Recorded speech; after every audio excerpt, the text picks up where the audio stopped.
Are you just entering the dating scene? These are the 5 things you need to know as a woman if you are dating and trying to find a man that matches your personality type.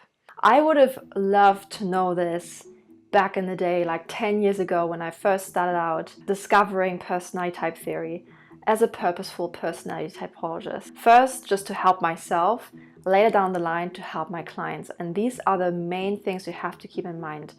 This is in no particular order, but let's just say number 1. All personality types can or will approach you. The more conventionally attractive you are in terms of appearance, you will get all kinds of men, all kinds of personality types going after you. It's really crucial you have your filters on. By filters, I don't mean Instagram filters, I mean filtering out the men. Now, of course, there will be certain looks or ways of behavior or niches or interests that you might have that will attract certain personality types more than others. But overall, if you're attractive, no matter your age, you will get all kinds of guys and you will have to filter out all these personality types. Ideally, you are being strategic about which places you frequent. Let's say you're looking for a guy at the bars. Most people who go to the bars will probably be sensing types, especially extrovert sensing types. Of course, it depends also on the kind of bar you're going to. All kinds of people could go there. You might meet different personality types, but overall, that's the gist. If you are looking for an intuitive type, especially like an NT type, ENTP, INTP, ENTJ, INTJ, you most likely won't find them there. You're much more likely going to find them in some kind of scientific or theoretical field, or maybe even doing video games, though it also once again depends on the kind of video game you frequent. If you frequent shooters, you will mostly find ISTPs, ESTPs, maybe some ESFP, ISFPs, because shooting games, they require fast reaction time. It's a lot of extrovert sensing usage. You would have to be really strategic about what kind of personality to look for, because certain areas have certain personalities more than others. But for that, of course, you need to know what your personality type is, what your best match is. I have made videos about personality type compatibility. If you're unsure what would fit you in your personality or what your personality type is, check out my free quiz. I have made a quiz that should help out with that. All right, the next point is older men will try to take advantage of you. So not just, to be honest, not just older men, men in general, unfortunately. Maybe that's news to you, maybe not. I think men have gotten a bad rap in general. Not all men will do this, of course, but especially if they don't know you that well, if they are just getting to know you, they might test you in that sense, or it depends really also the kinds of guys you're coming across. Some guys are doing this more than others. But overall, men will try to see if they can take advantage of you. Even if you're an older woman, the reverse can happen. You might get more younger guys going after you, trying to take advantage of you. I feel like I'm spilling all the beans. I don't usually talk about these kinds of things, but it's really important to know this. So you're not going into it blind or naively. You kind of have to be cautious, okay? And by taking advantage, I'm not even saying that they're gonna be abusive or anything like that. I mean, that's like the worst, right? But even just on a more mild level, they will try to get away with certain things, and you have to have solid boundaries. Now, you don't want to be too strict and too like bitchy and be like, no, you cannot do anything, blah blah. You cannot be too harsh either, because that will also repel men. You have to have normal solid boundaries. And if you don't know how to do all that, I also have type coaching services, by the way. They are coaching services geared towards women and their personalities. You can find all the info in my description box on typevolution.com/services. All right, the next point is, so this is called imago attraction. You will be the most attracted to guys who fit your imago, or in other words, your type, right? And I don't mean your type in the sense of they have the same personality type as you, but in the more conventional sense, your type of guy that you tend to be attracted to over and over. Usually it's a certain kind of appearance and or a certain kind of personality. Usually both go hand in hand. And this is very much based on your imago, which is a concept. It's kind of Jungian inspired, and it's your unconscious image of your ideal mate. So this is what you unconsciously keep going for. And it's often based on your past experiences, childhood, etc., etc.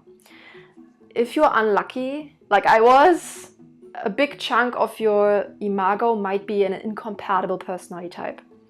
So what that then means is that you, in that sense, are the most strongly and automatically attracted to personality types that don't suit you. And there's a wide range of how much that can be, like how unsuitable the guy can be in terms of their personality. Don't go with what is the strongest attraction right off the bat. This is the worst sign. The faster you are infatuated with someone, the higher they are matching your imago. The problem with that is, once again, if your imago is not compatible with you, it's an issue. It's a big issue. You have to become aware of your type and the kind of guy you're attracted to, what your imago is. And you have to find a way to find a guy that is still attractive to you based on your imago, but also has a compatible personality type with you in the Jungian and Enneagram system. I'm not going to talk much about Enneagram here, but mostly Jungian system. Once again, if you want me to help you with that, I have helped myself and my clients with going through the imago and really making sure that we know what kind of guy to look for or what kind of partner to look for in your case. I do that in my type coaching. Once again, go to typevolution.com/services or just check out my blog if you want to learn more about the imago issue. Okay, point number 4, try to ignore popularity or fame, and I guess to some extent also richness, I guess. A lot of women, especially young women or immature women, will go for whoever seems to be the most popular guy. And this really depends on their circle, but it's also things like celebrities and whatever. So in whatever circle you find yourself in, be wary of going after whoever is the most popular, or whoever is the most attractive, or whoever is the richest, or whatever it is, whatever your kryptonite is. I think it also depends a little bit on your personality type. I'm not going to go into all the specifics here. By the way, I also have a blog article on the animus within the woman, basically your inner masculinity, or how your attraction preferences reflect in the men around you, or what kinds of men you are attracted to and attract into your life. Check out that article. I go more into that because going after a guy based on his fame or money or popularity is what I call the second stage of the animus, the prince kind of ideal. But the problem here is it's very superficial. And unless your personality types actually tend to match, you will go into a lot of issues. So on average, the most popular guys often are ESFP. Not all of them. Once again, depends also on the kind of field you are in, the kind of niche or topic it is. But on average, a lot of them are ESFP because they strive towards that. So if ESFPs are not amongst the most compatible types for you, you will bump into a wall. If you're actually one of the types that match with ESFP, which in my opinion, based on compatibility, based on socionics, is technically the types with the same cognitive functions. So ESFPs, ISFPs, ENTJ, INTJ, if you're one of those types as a woman, these guys can actually be very compatible with you. But still, you should always be a bit wary when it comes to these superficial traits, because they can sometimes have people in there who are toxic, or people who are just not compatible with you on a personality basis. You very much also will be probably the most into guys who are the most stereotypically masculine. Once again, this is also a societal thing, I think. And the guys who tend to be the most stereotypically masculine are often ST types, ESTPs, ISTPs, ESTJs, and ISTJs. Because this is just based on their cognitive functioning. It makes them come across the most pragmatic, most level-headed, logical, right? All these kinds of things. In touch with physicality to some extent as well. So they are often the most stereotypically what we consider masculinity. However, ST types are not going to be compatible with all the types. A lot of SF types end up with ST men. There's different reasons for that, right? Like they are both sensing, so they meet more easily. But it's also just the stereotypical masculine-feminine dynamics. It's not the worst thing in the world. There could be worse matches, I suppose. It really depends on the individual matches though. But yeah, it's still not ideal. You will not feel this cognitive spark, I guess you could call it. It doesn't really fulfill a certain itch in your brain. I mean, for me that was important, okay? But I guess not for everyone. It's not important for everybody, but yeah. So always make sure that the personality matches up. The personality, at least in my opinion, comes first. If you like what you've been hearing so far, make sure you press the like button, give me a like, give this video a like, so I know what you like and the video can spread further. And then the last point, try to gain experience in a controlled environment, in a controlled, strategic manner. Don't go too far with too many guys. It just doesn't help you. The only thing you really need to do is talk with them, go on a few dates. Yeah, really be careful with the kinds of guys you go into relationships with, because that really is gonna create a lot of issues. There's so much content online, right, of guys talking about their experiences, their thoughts. If you're lucky, you can talk with your brother or other family members about men's experiences and their thoughts and things like that. So you can find it online without having to interact with all these guys. Or you can just look up my channel, look up my blog. I also have another blog where I type all kinds of celebrities. Really immerse yourself in that. Like what I did, I basically typed all kinds of people and then I really studied them, their behavior, to learn about their types and the personality. So really do that. You don't have to go into relationships with all kinds of guys or sleep with all kinds of guys to gain that experience and knowledge. The bonus point is when you live in your purpose and you fulfill yourself, you will become the most attractive you can be. So I call it purpose role, and it is based on the 16 Jungian personality types. So every personality type fulfills a purpose on this earth, in our human society as a species. And yeah, I've made videos about the topic. I've written my personality type descriptions. You can also find them on typevolution.com/tbt. Probably I will put the link in the description box as well.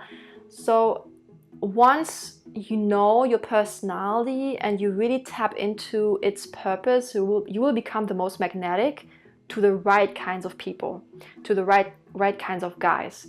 What my mistake was in the past, the problem is, especially if you're a young person, a young girl, and also if you have a social instinct first or second, you will be probably quite influenced by society and what society will tell you. This is what a woman is supposed to be like. And oftentimes it's just based on the majority of women. And most women on average tend to be SF types. So you will be put into that mold, and you might not fully be able to embrace it for different reasons. And you might try to become certain types. You might try to become like society wants you to be, or you might try to become what your unconscious wants you to be, which is often the opposite of what you are, or like a weaker part of yourself or a weaker cognitive function. So you might try to be something you're basically not. Then you will obviously attract guys who are into that false self, that persona, that image. And that's just the wrong guys, right? And then it's very surface level, but the surface falls away, and then when they see your real kind of personality, it's like, yeah, what is this? This is not what I signed up for. You really want to avoid doing that. I know it's very, very tempting, especially if you're insecure or very young, or you're just new to the dating scene, or, you know, it can be difficult, right? But you really should tap into who you are and what fulfills you as a human being, and what are your unique strengths, weaknesses, what is your purpose role, okay? And try to follow your personality type's purpose role as much as you can, and then you will be able to attract the right kinds of guys. And so that's also what I did. I basically followed that. Back in the day when I did that, I didn't call it purpose role. I didn't have it as a certain archetype, but I at least knew, okay, this is my personality type. All right, what are the things that interest me? How can I just be more of myself, kind of? It was a bit of a fluid development because I started out as really not doing what I wanted to do, really not doing what I was happy with. Yeah, it was a process. But then in that process, I did attract my match. So yeah, here we are. And this kind of confirmed for me that it's really important to tap into your personality. If you have any questions, comments, concerns, let me know in the comments. I know some of you might probably not like what I said here. I get it, but this is coming from my experience, my observations with clients, and even just observing dynamics in the world, right? Like women, men, relationships, personality, compatibility, all that stuff. All right, I hope you have a wonderful day and see you next time. Bye.